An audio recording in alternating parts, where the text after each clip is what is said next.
Hello friends, welcome back. हम last lectures में मैंने आपको कॉम्प्लेक्स नंबर के कुछ टॉपिक्स क्लियर करवाए थे, जैसे आर्ग्यूमेंट्स क्या होता है, कॉम्प्लेक्स नंबर क्या है, कॉम्प्लेक्स नंबर का अलजेब्रा क्या होता है, हम आर्ग्यूमेंट मतलब थीटा किस तरीके से निकालते हैं, मॉड्यूलस किस तरीके से निकालते हैं। They all topics are the basic of complex number.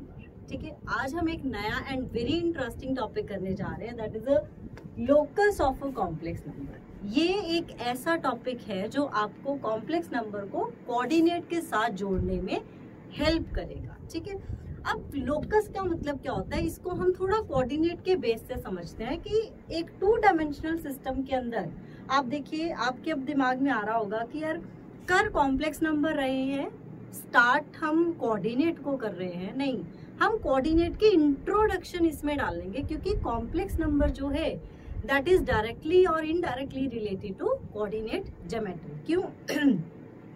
याद कीजिए, स्टार्टिंग में मैंने आपको बताया था कि कॉम्प्लेक्स नंबर के अंदर हमारा जो कॉम्प्लेक्स नंबर होता है, ये 2 डायमेंशनल सिस्टम में, 2 डायमेंशनल मतलब एक्स एक्सिस और वाई एक्सिस में एक ऑर्डिनेट मतलब एक पॉइंट होता है। ये पॉइंट जो है वो it may be lies in the first quadrant, second quadrant, third quadrant या फोर्थ क्वाड्रेंट। इसका मतलब क्या हुआ, complex number actually lies in the 2 dimensional system. ठीक है, अब 2 डायमेंशनल सिस्टम में जब लाई कर रहा है तो ये हम इसको इसके साथ कोरिलेट कर देंगे, रिलेट कर देंगे और इसके क्वेश्चंस एंड टॉपिक को सीखते हैं। अब इसमें लोकस का मतलब क्या होता है, you all know what is meaning of a locus.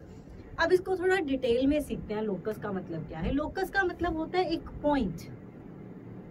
ये एक ऐसा पॉइंट है जो 2 डायमेंशनल में कहीं पर भी लाई कर सकता है। जैसे मैंने ये पॉइंट लगाया, it lies in the first quadrant, यहाँ लगा दूं तो आप बोलोगे सेकंड क्वाड्रेंट, यहाँ लगाऊं तो थर्ड क्वाड्रेंट। ये तो आ गया क्वाड्रेंट के हिसाब से।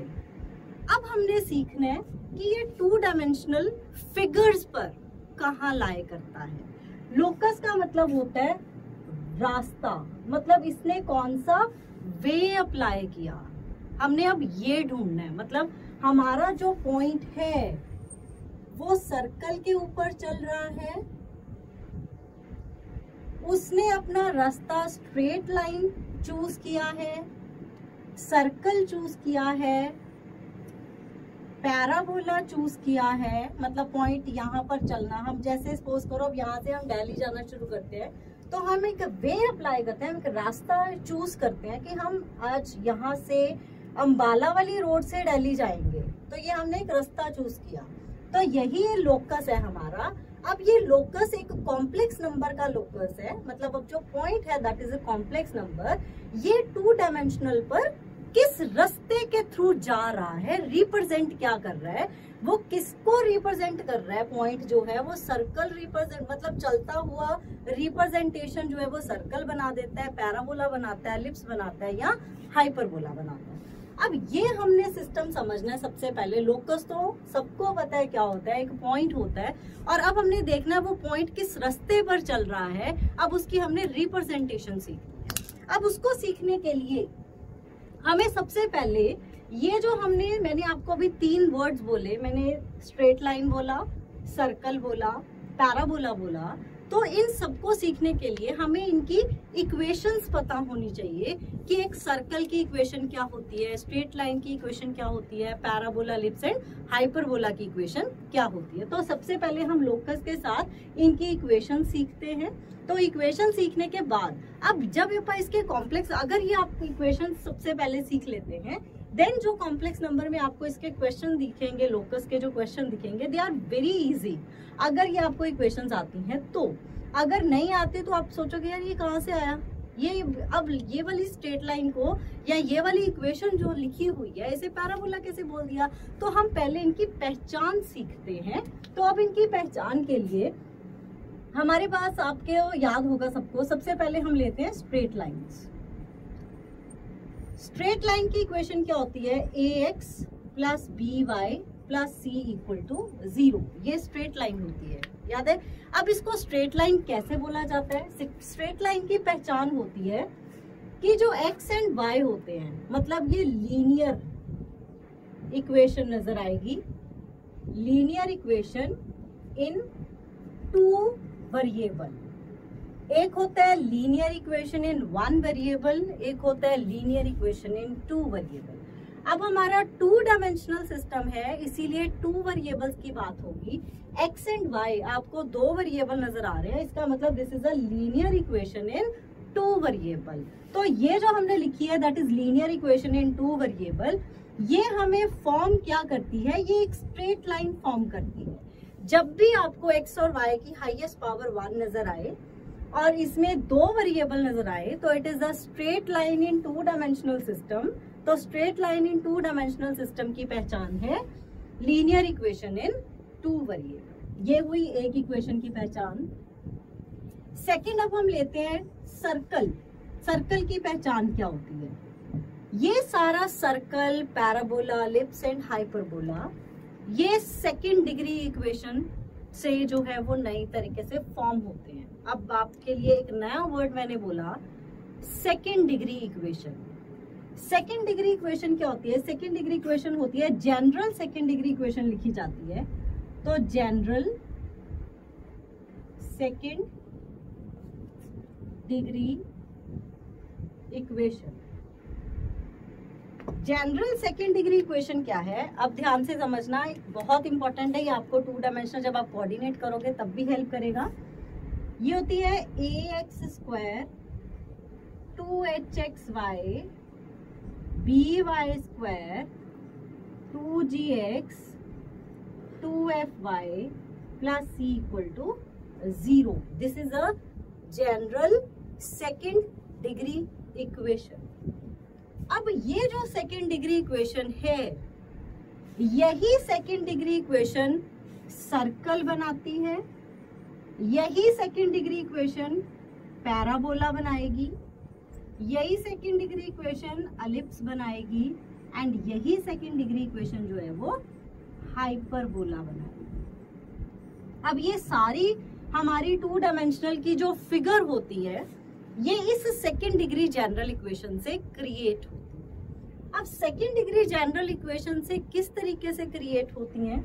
अब इसमें हमेशा इनकी पहचान के लिए सीखा जाता है। सर्कल सबसे पहले अभी मैंने जैसे बनाया, तो सर्कल के लिए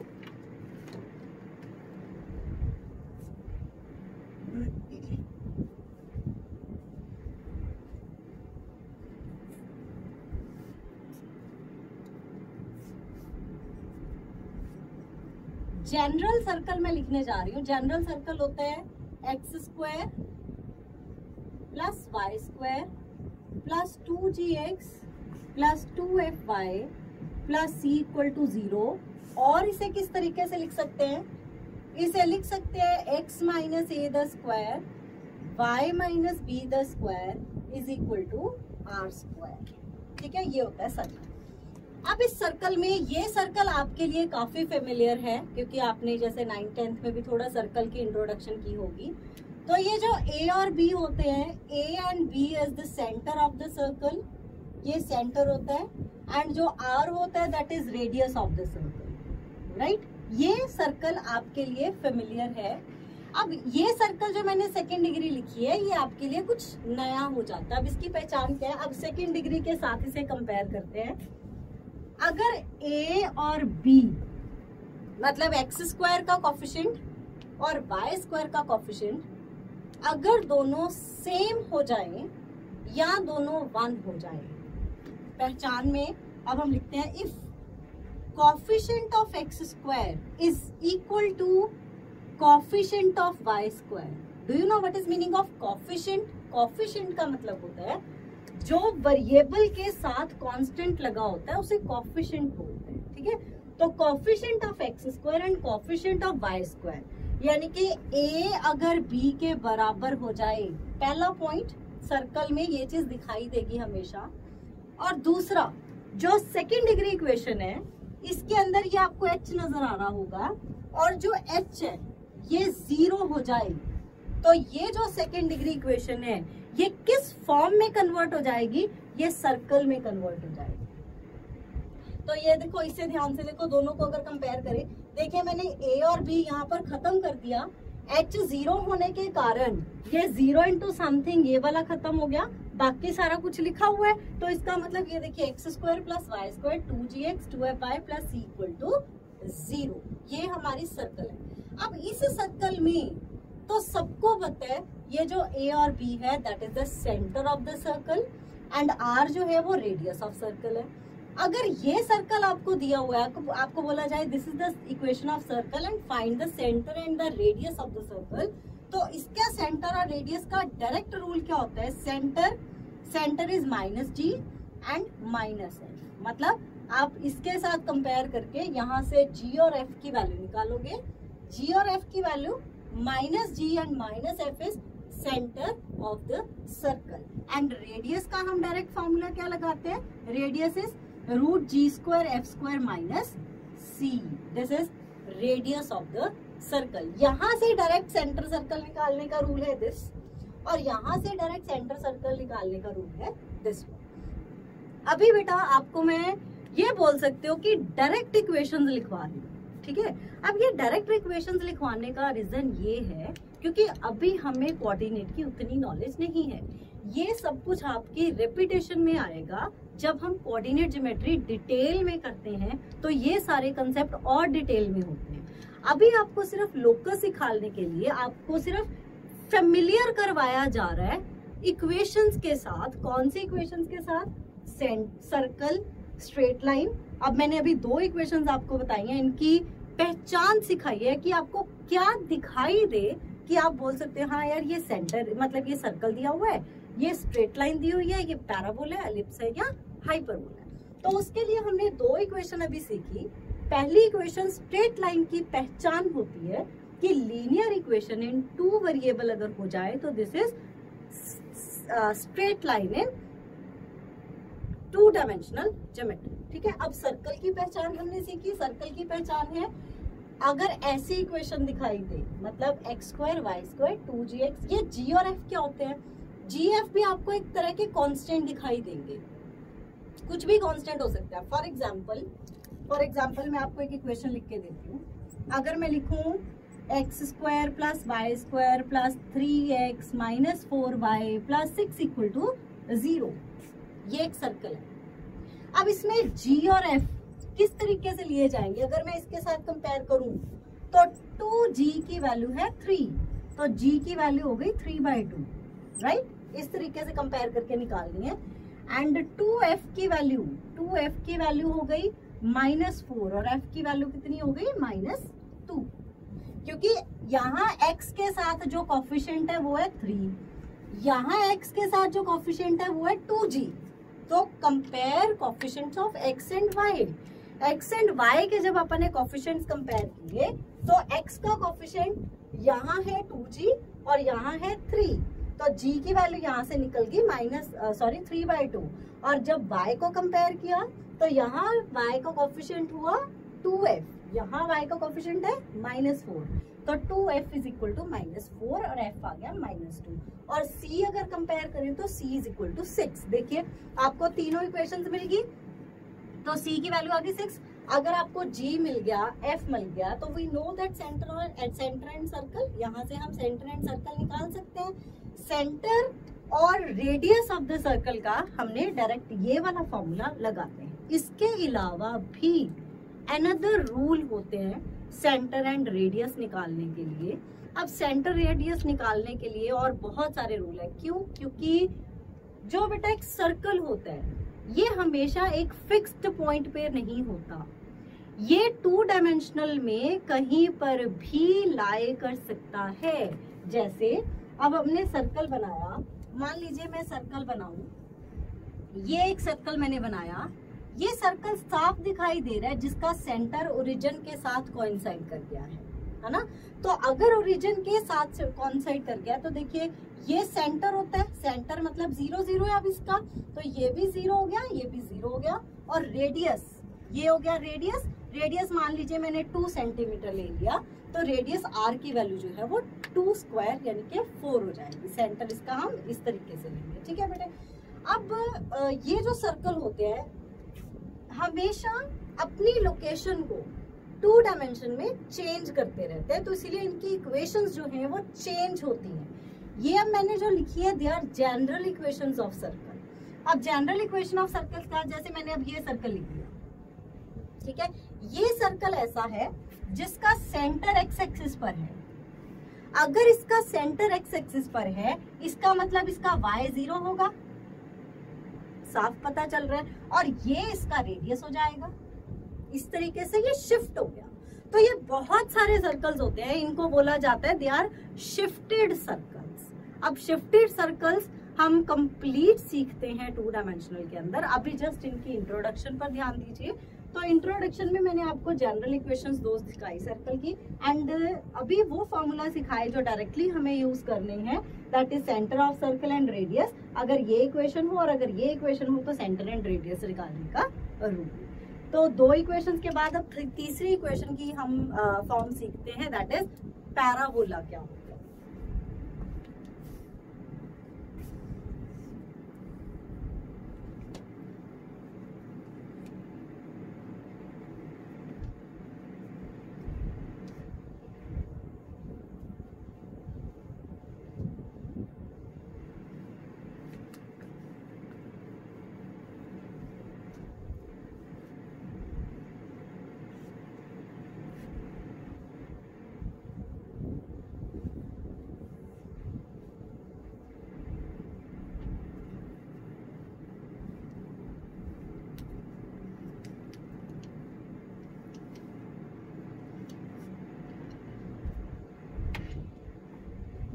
अब हमारे पास थर्ड फॉर्म है पैराबोला।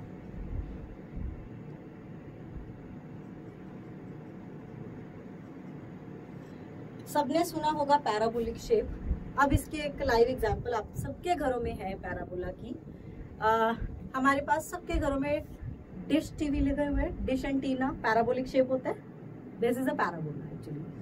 तो अब पैराबोला जो होता है ये 4 तरह का होता है। अब इसकी इक्वेशन हम सीख रहे हैं। पैराबोला 4 तरह का होता है। जनरल इक्वेशन ऑफ पैराबोला हम लेते हैं y² = 4ax। एक ये होती है, एक होती है y² = -4ax, एक है x² = 4ay, एंड एक होती है x² = -4ay। 4 पैराबोलास होते हैं हमारे पास, क्योंकि जो हमारी पैराबोलिक शेप है इट मे बी अप हो जाए, इट मे बी डाउन हो जाए, it may be left parabola बन रहा है, it may be right parabola. तो 4 तरह के पैराबोलास हमारे पास बनते हैं। अब इसकी पहचान क्या है? जब आपको कोई भी इक्वेशन दे दी जाए, जैसे मान लीजिए मैं इक्वेशन आपको लिख के देती हूँ। मैंने लिखा 3x² + 4y + 3x + 7 = 0। मैंने ऐसे कोई भी इक्वेशन लिख दी। मैंने सिर्फ एक चीज को सोचा कि मुझे इसे पैराबोला की इक्वेशन बनाना है, तो वो पहचान मुझे क्लियर है, तो वही पहचान मैं आपको सिखा रही हूँ। अगर एक वेरिएबल सेकंड डिग्री में हो और दूसरा वेरिएबल की हाईएस्ट पावर 1 हो तो वो पैराबोला होता है। अगर x जो है वो उसकी हाईएस्ट पावर जो है वो 2 है तो y की हाईएस्ट पावर 1 होनी चाहिए। और ऐसा भी हो सकता है कि y की अगर हाईएस्ट पावर 2 है तो x की हाईएस्ट पावर 1। ध्यान से देखो इन चारों के अंदर, अगर y की पावर 2 है तो x की पावर 1 है, y की पावर 2 x 1, अब x² है तो y 1 हो गया, x² है तो y 1 हो गया। ये इसकी पहचान होती है। जब भी आपको सेकंड डिग्री दिखेगी, सेकंड डिग्री इक्वेशन दिखेगी, अगर उसमें एक वेरिएबल हाईएस्ट पावर 2 हो, दूसरा वेरिएबल हाईएस्ट पावर 1 हो, तो this is a equation of parabola. ठीक है। अब हमें ये कैसे पता है ये कौन सा पैराबोला? मेरे पास 4 पैराबोलास है। मैंने अभी आपको बोला भी था कि अब हमारे पास पैराबोला है right parabola, left parabola, up parabola and down parabola. ये 4 ही पैराबोलास हो सकते हैं। अब ये कैसे पता चलेगा ये कौन सा है? y का स्क्वायर मतलब y पॉजिटिव की तरफ भी नेगेटिव की तरफ भी उसका स्क्वायर कर दिया तो वो पॉजिटिव हो गया, और x जो है वो अकेला पॉजिटिव। इसका मतलब this is your right handed parabola, right. ये y पॉजिटिव भी आ गया, चाहे पॉजिटिव है स्क्वायर किया तो पॉजिटिव ही रहेगा, नेगेटिव है स्क्वायर किया तो पॉजिटिव हो जाएगा, तो इसका मतलब y स्क्वायर हो गया, पॉजिटिव नेगेटिव दोनों। x जो है वो पॉजिटिव है तो x पॉजिटिव जो है वो इधर होता है, ये वाला ओरिजिन से राइट साइड पर होता है, तो this is your right handed parabola. Clear? ये आ गया। अब देखो y का तो स्क्वायर ही है, मतलब यही रोल आएगी, x लेकिन नेगेटिव हो गया तो x नेगेटिव इधर होता है, this is your left handed parabola. अब हमारे पास है x का स्क्वायर, मतलब x नेगेटिव भी x पॉजिटिव भी, y पॉजिटिव। y पॉजिटिव जो है वो अपवर्ड होता है, this is upward parabola, and fourth one is downward parabola, right. ये 4 पैराबोलास होते हैं हमारे पास, right handed parabola, left handed parabola, upward parabola and downward parabola, ठीक है। अब ये जो अभी मैंने आपको पैराबोला लिख के दिए हैं, they are general parabolas. General मतलब जिनका ओरिजिन 0 0 पर है, ये वो चारों पैराबोलास हैं। ये सबका ओरिजिन जो है वो 0 0 पर है, मतलब इन सबका सेंटर जो है वो 0 0 पर है, तो दे आर जनरल। बट जब आप 2 डायमेंशनल को और डिटेल में करते हैं तो ये पैराबोला भी फर्दर शिफ्टेड होते हैं। शिफ्टेड मतलब अब ये इनका सेंटर जो है, ओरिजिन जो है वो शिफ्ट हो जाएगा। कहाँ शिफ्ट हो जाएगा? 2 डायमेंशनल मतलब एक्स एक्सिस वाई एक्सिस जो हमारे 4 क्वाड्रेंट्स होते हैं वहां पर कहीं पर भी शिफ्ट हो सकता है। जैसे मैं एक छोटी सी फिगर बना के आपको दिखाती हूँ। मैंने लिखा ये है हमारा पैराबोला, देखिए। अब ये पैराबोला, इसमें 2 चीजें आ गई, एक तो ये ओरिजिन से शिफ्ट भी हुआ है, राइट, और दूसरा ये रोटेट भी हो गया। रोटेट भी हुआ है ना, इसे बोलते हैं। अब पैराबोला हमेशा सेम ऐसे ही नहीं रहेगा कि आपको हमेशा left right up and down दिखेगा। Left right up and down के साथ ये शिफ्ट भी होंगे ओरिजिन से, और दूसरा ये रोटेट भी होंगे। रोटेशन, अब देखो इसका सेंटर यहाँ से यहाँ तक गया, इतने एंगल पर ये रोटेट हुआ है, ठीक है। तो जब रोटेशन के साथ हम इनको सीखते हैं तो इसको हम बाद में मतलब ये बोल सकते हैं they are shifted parabolas. Shifted parabolas की इक्वेशन भी सीखी जाएंगी फर्दर। अभी हमें जनरली सिर्फ हमें किन इक्वेशंस की जरूरत है? These are 4 equations. x y square is equal to 4ax, y square minus 4ax, x square 4ay and x square minus 4ay। And इसके अलावा अगर आपको इक्वेशन ऑफ पैराबोला किस फॉर्म में दिखाई दे सकती है, वो मैंने अभी आपको एक एग्जांपल लिख के दिखाई थी कि अगर आपको एक वेरिएबल हाईएस्ट पावर 2 नजर आए, दूसरा वेरिएबल हाईएस्ट पावर 1 नजर आए, तो this is the equation of parabola. ये पैराबोला की इक्वेशन होती है, right. Next 4th one is ellipse. Elliptical shapes, है ना, एलिप्टिकल शेप्स होती हैं, एलिप्स जिसे बोलते हैं।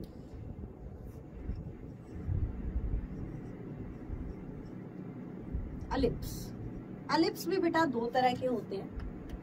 एक एलिप्स होता है ऑन द एक्स एक्सिस, एक एलिप्स होता है ऑन द वाई एक्सिस। मैंने बनाया नहीं अभी, मैंने सिर्फ अभी 2 डायमेंशन बनाया। मान लीजिए ये बनाया मैंने, this is your ellipse on the x axis and this is your ellipse on the y axis, right. अब जनरल इक्वेशन ऑफ एलिप्स क्या होती है? X square upon a square plus Y square upon b square is equal to 1। ये general equation of ellipse होती है। अब ध्यान से देखो बाकियों से ये डिफरेंस किस तरीके से।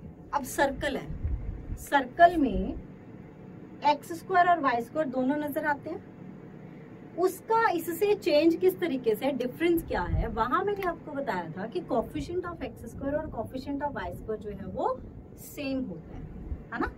यहाँ कोफिशिएंट ऑफ एक्स स्क्वायर और कोफिशिएंट ऑफ वाई स्क्वायर जो है वो सेम नहीं है। कैसे? अगर सपोज करो आप इसको सॉल्व करते हो, जैसे हम जनरल अलजेब्रा सॉल्व करते हैं, तो आप इसका एलसीएम ए स्क्वायर बी स्क्वायर लोगे, ये बी स्क्वायर इसके साथ मल्टीप्लाई हो जाएगा, ये ए स्क्वायर इसके साथ मल्टीप्लाई हो जाएगा, ये ए स्क्वायर बी स्क्वायर 1 के साथ मल्टीप्लाई हो जाएगा। तो वहां हमारे पास जो आपको नई इक्वेशन मिलेगी उसमें एक्स स्क्वायर और वाई स्क्वायर का कोफिशिएंट सेम नहीं है, ठीक है। और जब एक्स स्क्वायर और वाई स्क्वायर का कोफिशिएंट सेम नहीं है तो ये हमारी इक्वेशन बन जाती है एलिप्स की। अब दूसरा, आपके दिमाग में आना चाहिए कि हमें कैसे पता चलेगा कि जो एलिप्स है वो ऑन द एक्स एक्सिस पर है या ऑन द वाई एक्सिस पर है। तो ये सबसे पॉइंट बड़ा, उसके लिए अगर a मतलब जो एक्स स्क्वायर के नीचे कांस्टेंट लगा हुआ है, अगर a बड़ा है b से तो ऑन द एक्स एक्सिस, ये देखो इस फिगर में भी साफ दिखाई दे रहा है, ये ओरिजिन है 0 0, मैंने 0 0 का ही बनाया, ओरिजिन जनरल बनाया है, ये डिस्टेंस है a, ये डिस्टेंस है b, इतना डिस्टेंस हुआ b, ये डिस्टेंस पूरा है a। ध्यान से देखो ये बड़ा है ना a से, a is greater than b, अगर a बड़ा है b से देन जो हमारा एलिप्स है ये ऑन द एक्स एक्सिस होगा।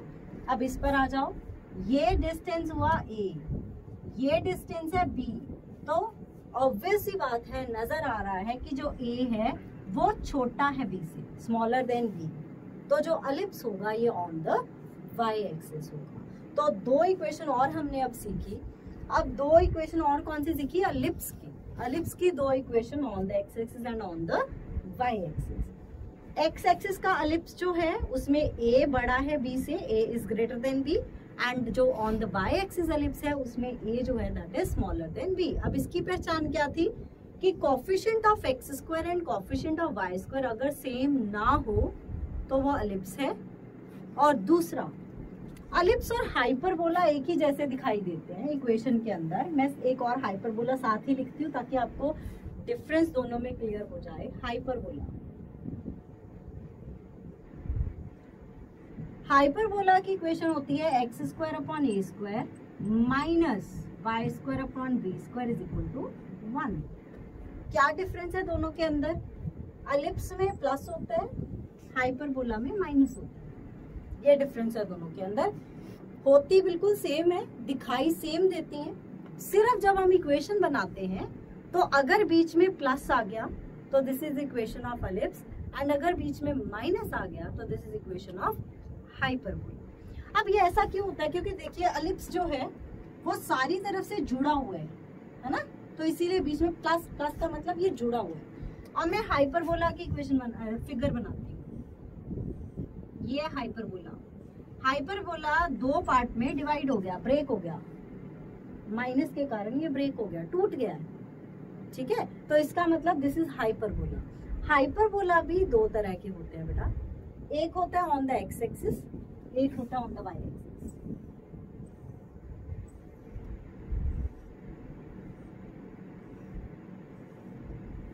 ये हो गया ऑन द एक्स एक्सिस, ये इसका ओरिजिन है, ये ओरिजिन है।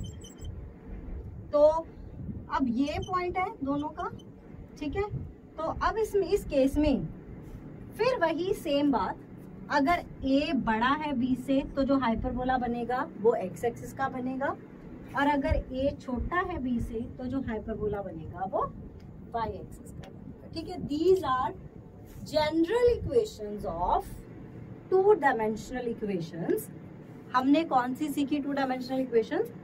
Straight line, circle, parabola, ellipse and hyperbola. ये 5 जनरल इक्वेशन एंड इनकी पहचान सीखना बहुत जरूरी था अगर हम कॉम्प्लेक्स नंबर के अंदर लोकस के क्वेश्चंस को सॉल्व करना चाहते हैं। क्यों? क्योंकि जब आप कॉम्प्लेक्स नंबर में लोकस के क्वेश्चन सीखोगे, सॉल्व करोगे, तो आपको फाइनली जो इक्वेशन मिलती है उसे बताना होता है कि ये जो इक्वेशन मिल गई ये क्या, कौन सी इक्वेशन है। मतलब सर्कल की इक्वेशन है, पैराबोला, एलिप्स एंड हाइपरबोला। मैं इसके अभी आपको बेटा कुछ क्वेश्चंस कराती हूँ कॉम्प्लेक्स नंबर के, तो आपको थॉरोली क्लियर होगा क्यों हमने इनकी पहचान को सीखा और इसको हमने जनरल तरीके से क्यों सीखा, ताकि हम जब क्वेश्चन सीख करेंगे तो हमें वहां पर कोई प्रॉब्लम ना आए। एक बात याद रखिए बच्चा, जब क्वेश्चन आप सॉल्व कर रहे हो तो क्वेश्चन सॉल्व करते हुए सबसे कम प्रॉब्लम किन स्टूडेंट्स को आती है, जो कंसेप्चुअली सबसे पहले अपने आप को स्ट्रॉन्ग करते हैं। तो अपने कंसेप्ट को बाइंड कीजिए। अब कंसेप्ट को बाइंड करने का मतलब होता है कि जब आप एक चैप्टर कर रहे हो तो वो सिर्फ वहीं तक नहीं रुकता। अगर आप कॉम्पिटिटिव एग्जाम्स की और पूरे थ्योरेटिकली सिस्टम को मैथमेटिकली क्लियर करना चाहते हो तो उस केस में क्या होता है, एक चैप्टर दूसरे में कोलैबोरेट हो जाता है, जुड़ जाता है, एक का दूसरे के अंदर यूज है। तो एक का दूसरे के अंदर जब यूज किया जा रहा है तो इसे ही बोलते हैं thorough knowledge of the subject. ये सब्जेक्ट की थॉरो नॉलेज सीखी जा रही है, ये इंडिपेंडेंट किसी एक चैप्टर को। अब ये आपकी जो मतलब सपोज करो, अब जब लोअर क्लासेस होती हैं जैसे 8th 9th 10th में जब हम पढ़ रहे हैं तो वहाँ क्या होता है, एक चैप्टर हमने स्टार्ट किया, उसी के 2-4 फॉर्मूले होते हैं, क्वेश्चन सॉल्व हो जाते हैं। बट जब आप बेटा हायर क्लासेस मतलब +1 2 सॉल्व कर रहे होते हो तो उस केस में ओवरऑल पूरे मैथ्स को सीखा जाता है, ना कि एक सिंगल चैप्टर को सीखा जाता है। ठीक है, अब ये वाला जो मैंने अभी आपको कंसेप्ट सिखाया, अब इस बेसिस पर हम कुछ क्वेश्चन सॉल्व करेंगे कॉम्प्लेक्स नंबर के, तो आपको क्लियर होगा why we do this, right. Write down some questions.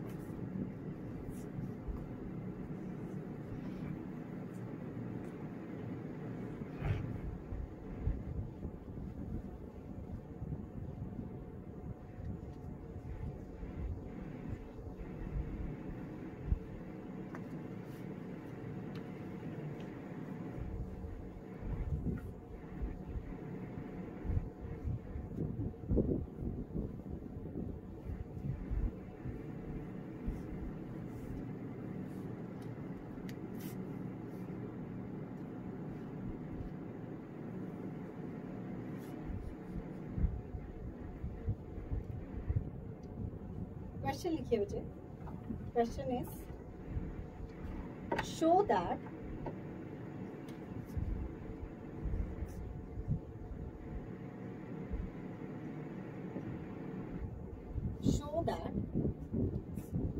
z-2/z -3 modulus is equal to 2 represents a circle। Represent करो सर्कल है। Find it centre and radius.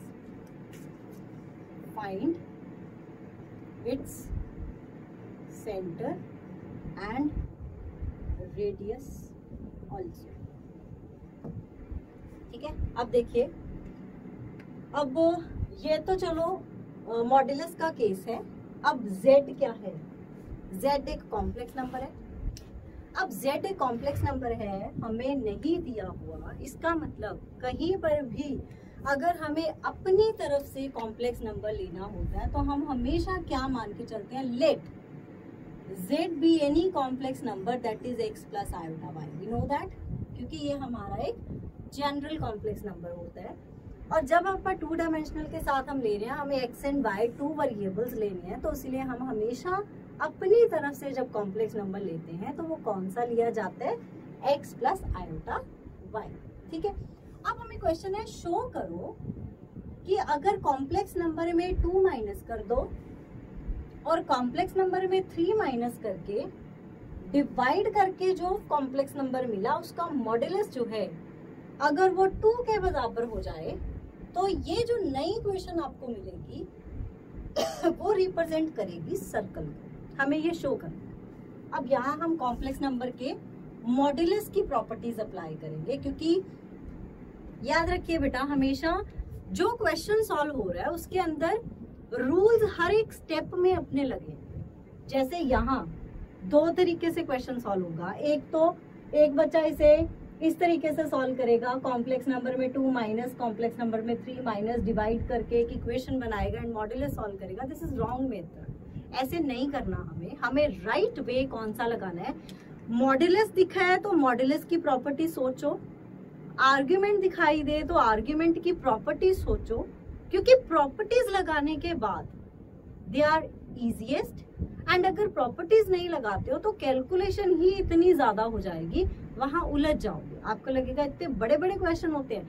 हमें बेटा कंसेप्चुअली एंड थोड़ा स्मार्ट वर्क करना है, हमें बहुत ज्यादा हार्ड वर्क की जरूरत नहीं होती, स्मार्ट वर्क की जरूरत होती है।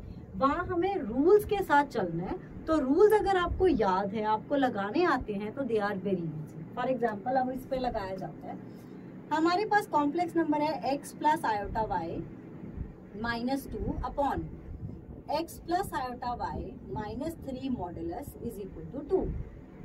यही क्वेश्चन की मैंने z की जगह पर x प्लस आयोटा वाई ले लिया। अब आपको याद होगा मॉडुलस का कंसेप्ट। मॉडुलस में हमने लिखा था कि अगर किसी भी कॉम्प्लेक्स नंबर का मॉडुलस निकालना है तो रियल पार्ट अलग होना चाहिए, इमेजिनरी पार्ट अलग होना चाहिए।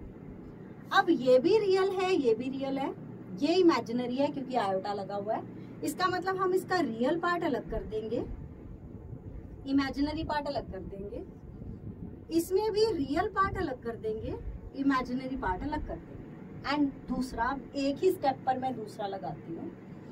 मॉडुलस के केस में हमने प्रॉपर्टी सीखी थी कि अगर हमारे पास z1 अपॉन z2 मॉडुलस हो तो we can write it as z1 modulus upon z2 modulus.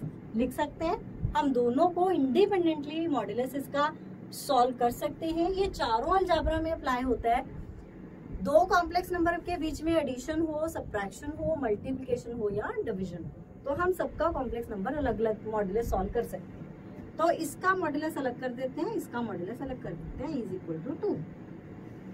यहाँ मॉडुलस का फॉर्मूला लगाया तो मॉडुलस का रूल क्या होता है, real part the square plus imaginary part the square the root. ठीक है, सेम यहाँ पे लगा, real part the square plus imaginary part the square the root is equal to 2। अब हमें इस रूट को हटाने का सबसे अच्छा क्या तरीका होता है, स्क्वायरिंग बोथ साइड। तो स्क्वायरिंग बोथ साइड करोगे, स्क्वायरिंग बोथ साइड्स, तो स्क्वायर करने से ये हमें मिल गया x minus 2 the square plus Y square is equal to 4। ये स्क्वायर होगा, मैंने इधर ही डायरेक्ट ले जाती हूँ, इसे मल्टीप्लाई करा देते हैं। तो this is x minus 3 the square plus Y square. ठीक है, ये 4 सारे के बाहर है। Now solve this equation. अब इसे सॉल्व करने से जो फाइनली इक्वेशन हमें मिलेगी, अब आपको मैं दिखाऊंगी जो हमने सर्कल की पहचान सीखी थी उसी के साथ ही कंपेयर हो जाएगा। ठीक है, अब इसे सॉल्व करो तो ये आ गया x square plus 4 minus 4x plus Y square is equal to 4 times x square plus 9 minus 6x plus Y square. This is, अब ब्रैकेट ओपन अगर कर दे तो 4x स्क्वायर, ये x स्क्वायर इधर जाएगा तो ये बन जाएगा 3x square, 4y square minus y square 3y square minus 4x, ये आ गया माइनस 24। तो 24 में से ये प्लस हो जाएगा इधर, है ना, तो माइनस 24 प्लस 4 माइनस 20, तो minus 20x, 36 minus 4 32 plus 32 equal to 0। ठीक है, अब देखिए ध्यान से, याद है सर्कल की इक्वेशन, एक्स स्क्वायर और वाई स्क्वायर का कोफिशिएंट अगर सेम हो जाए और अगर h दिखाई ना दे, मतलब h 0 हो, ना दिखाई देने का मतलब है h 0 होना, तो ये उसी चीज को रिप्रेजेंट कर रहा है ना, इसका मतलब it shows it's a circle. ये हमारा सर्कल हो गया, क्लियर। अब दूसरा, हमने पहला पॉइंट शो कर दिया, show that this represents a circle. आगे है find its centre and radius also, इसका सेंटर और रेडियस भी निकालना। सेंटर रेडियस निकालने के लिए आपको याद होगा मैंने एक सेकेंड डिग्री जनरल इक्वेशन लिखी थी। तो सेकेंड डिग्री जनरल इक्वेशन क्या होती है,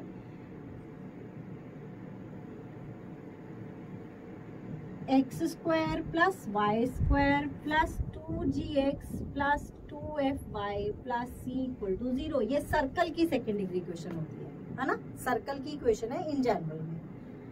अगर मैं इन दोनों को कंपेयर करूं तो सबसे पहला बात एक्स स्क्वायर और वाई स्क्वायर का कोफिशिएंट 1 होना चाहिए, तो यहाँ 1 नहीं है। इसे 1 किस तरीके से बनाया जाएगा, 3 से अगर डिवाइड कर दे तो 1 हो जाएगा। तो डिवाइडेड बाय 3, 3 से डिवाइड कर दे, तो 3 से डिवाइड करोगे तो क्या बन जाएगा, x square plus Y square minus 20/3x plus 32/3 equal to 0। ठीक, अब इसका सेंटर रेडियस निकालते हैं। याद करो सेंटर का फॉर्मूला क्या था, centre is minus G minus F. Now find G and F. G तो 2g is compare with this, तो इसका मतलब 2g is equal to minus 20/3 and g आ गया आपके पास माइनस 10/3। g निकल गया, अब निकालो f। तो 2f इज इक्वल टू 0 क्योंकि यहाँ पर y वाली टर्म है ही नहीं, तो that means f is equal to 0 and c centre, c का मतलब हुआ जो कांस्टेंट लास्ट वाला, दैट इज 32/3। तो देखिए माइनस जी माइनस एफ, अब आप सेंटर ले सकते हो इसका, तो this is centre of the circle and radius का फॉर्मूला हमने क्या लिखा था, G square plus F square minus C the root. तो इसमें वैल्यूज जो है वो अप्लाई कर दीजिए। रेडियस का फॉर्मूला था root ji square plus F square minus C. Put these all values है and you can find centre and radius of the circle. अब ध्यान से देखो बच्चा, अब आपके लिए ये पार्ट इजी था। वाई? क्योंकि हमने स्टार्टिंग में कंसेप्चुअली इनकी पहचान को सीख लिया।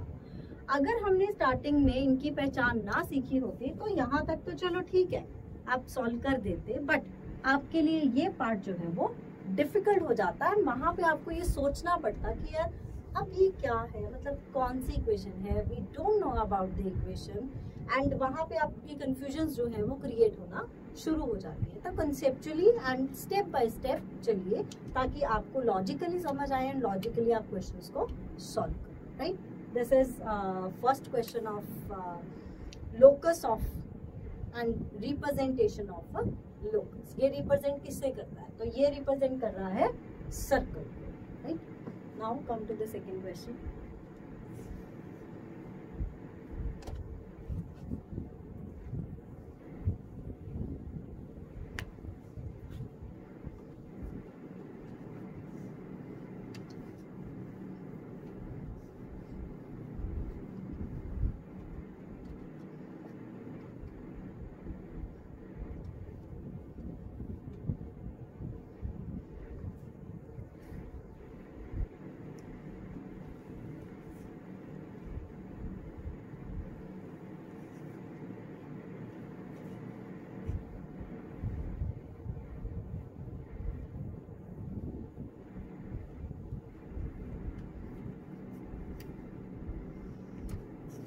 Write down next question. Next question है, what is the locus of z? What is the locus of z if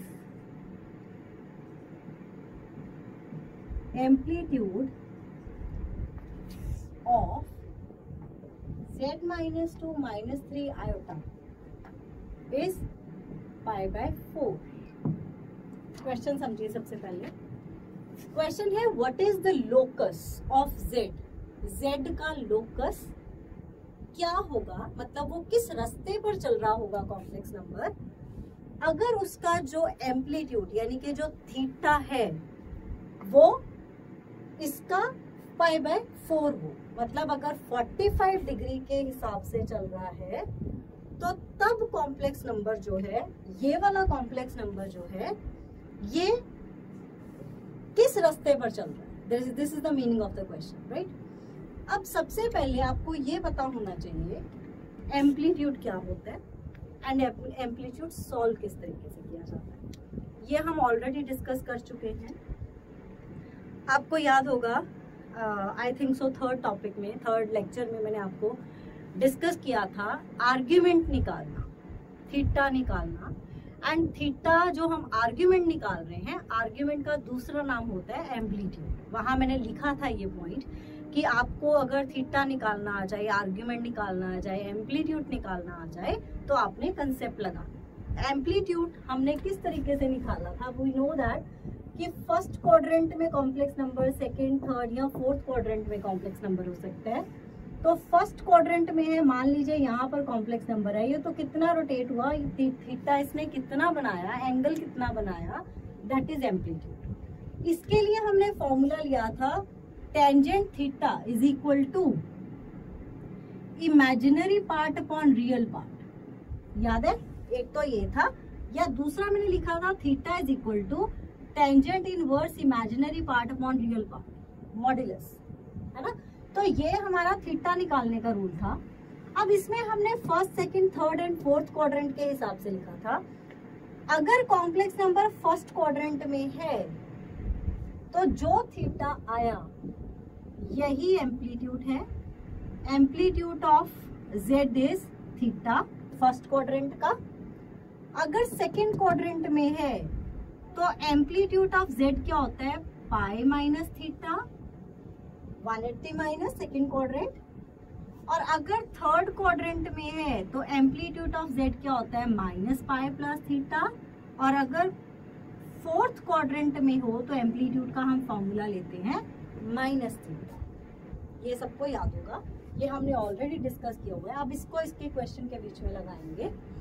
अब क्वेश्चन है, हमें इसका एम्पलीट्यूड लेना है पाई बाय 4, मतलब थीटा दिया हुआ है पाई बाय 4। तो सबसे पहले इस कॉम्प्लेक्स नंबर को लेते हैं। तो complex number let z is x plus iota y, ये कॉम्प्लेक्स नंबर है।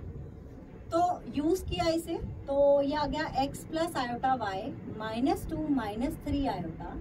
दिस इज योर इक्वेशन जिसका हम एम्पलीट्यूड निकालने जा रहे हैं। तो रियल पार्ट को अलग कर देते हैं, इमेजिनरी पार्ट को अलग कर देते हैं। ये हमारा कॉम्प्लेक्स नंबर है। इसका थीटा हमें दिया हुआ है पाई बाय 4, यानी कि टेंजेंट थीटा होता है imaginary part upon real part. ये लेना है, ये इमेजिनरी पार्ट है, ये रियल पार्ट है। हमें बोला गया है थीटा जो है वो पाई बाय 4 है। इसका मतलब tangent pi by 4 is equal to y minus 3 upon x minus 2। Tangent 45 की वैल्यू 1 होती है, तो 1 is equal to y minus 3 upon x minus 2। Cross किया, x minus 2 is equal to y minus 3, एक साइड पे ले जाओ, x minus y plus 1 equal to 0।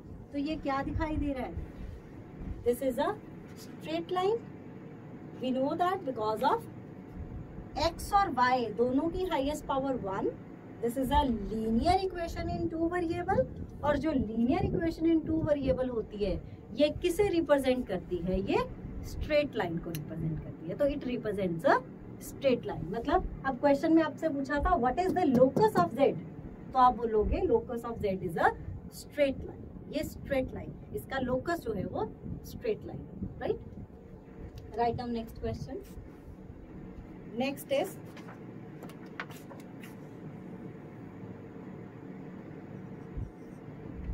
show that the complex number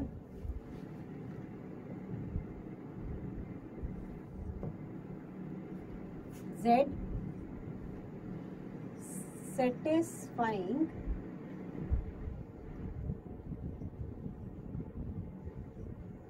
arg of मतलब argument of z minus 1 upon z plus 1 is equal to pi by 4 lies on a circle.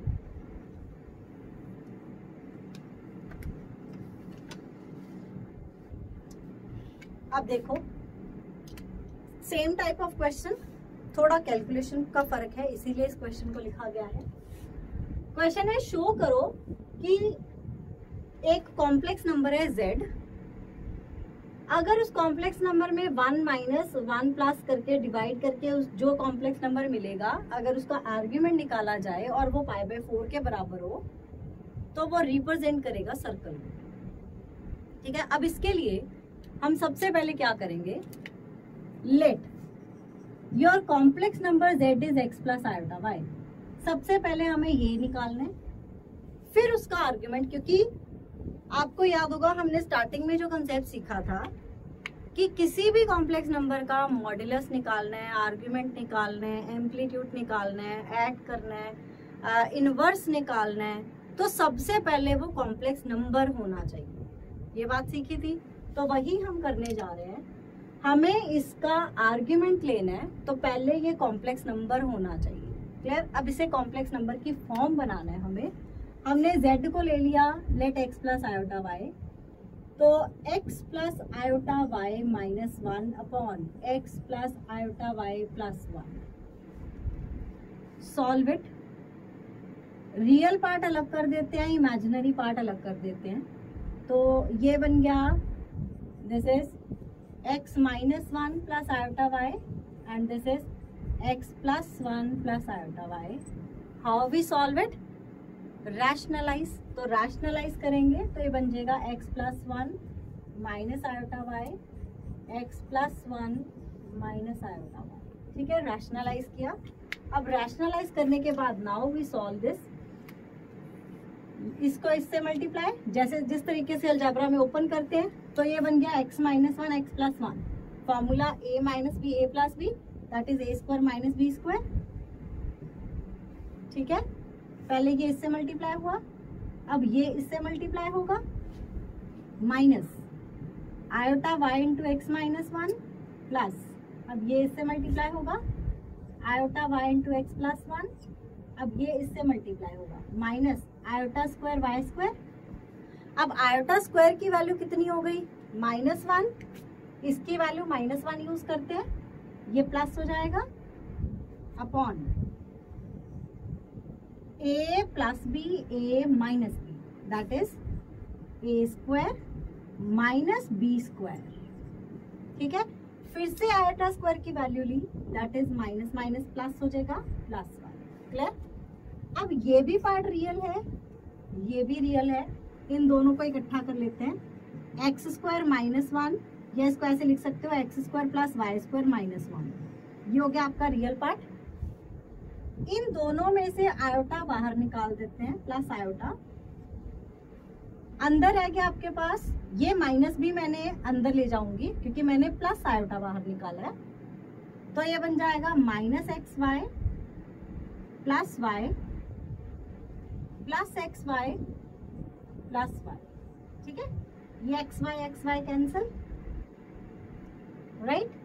अब ये denominator है, दोनों के साथ अलग अलग डिवाइड होगा, X plus 1 the square plus Y square और X plus 1 the square plus Y square. ठीक है, अब ये बन गया x square plus Y square minus 1 upon x plus 1 the square plus Y square. This is your real part plus iota 2y upon x plus 1 the square plus Y square. अब देखो, ये real part है, ये imaginary part है। अब ये complex number दिखाई देने लग गया। ठीक है, क्योंकि हमेशा हम ऐसे ही करते हैं, जब थोड़ी कैलकुलेशन बड़ी हो जाती है तब डिनोमिनेटर दोनों के साथ अलग अलग कर देते हैं ताकि हमें कैलकुलेशन, आगे वाली जो कैलकुलेशन है वो सिंपल हो जाए। क्लियर? अभी हमारे पास सिर्फ क्या सॉल्व हुआ है? ये सॉल्व हुआ है z minus 1 upon z plus 1। अब हमने इसका क्या निकालना है? आर्ग्यूमेंट, यानी कि थीटा। आर्ग्यूमेंट का फॉर्मूला क्या है? Tangent theta is equal to imaginary upon real. ठीक है, दिस अपॉन दिस करेंगे तो imaginary 2y upon x plus 1 the square plus Y square upon real x square plus Y square minus 1 upon x plus 1 the square plus Y square. ध्यान से देखो बेटा, जब calculation कर रहे हैं ये डिनोमिनेटर कैंसिल हो जाएंगे। थीटा हमें दिया हुआ है, आर्ग्यूमेंट इसका दिया हुआ है, दैट इज 45। इसका मतलब थीटा जो है वो 45 है। तो जब हम टेंजेंट थीटा की वैल्यू 45 लेते हैं तो टेंजेंट 45 की वैल्यू 1 हो जाती है।